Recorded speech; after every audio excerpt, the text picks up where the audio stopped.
How can you expedite a task? One approach might involve increasing resources to facilitate task completion.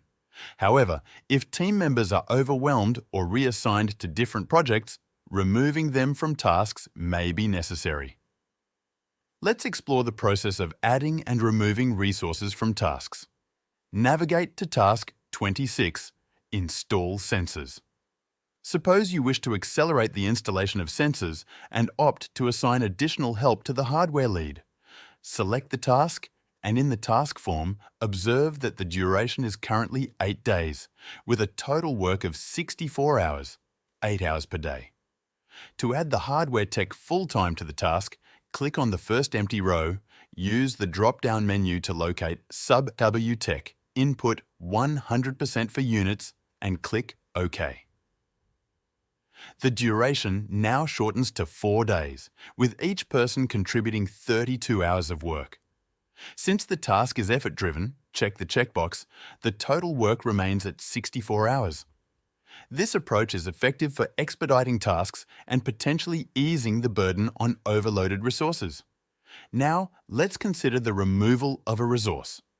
A carpenter initially assists in building the control center, but is reassigned to another project. Navigate to task 36, Build out control center space, an 8-day task with the carpenter assigned 16 hours of work. The build-out team's total work is 128 hours.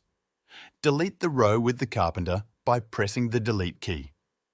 Upon clicking OK, observe that the work for the build-out team increases to 144 hours. The total work remains constant due to the effort-driven nature of the task, and the duration extends from 8 to 9 days. Let's address another scenario. The individual on the build-out team responsible for carpentry work is slower than the carpenter. Adjust the assignment accordingly by allocating 20 hours for carpentry, 4 more than the initial 16 hours assigned to the carpenter. Set the total work to 148 hours, click OK, and note that the duration now becomes 9.25 days. Feel free to experiment with these techniques on your own.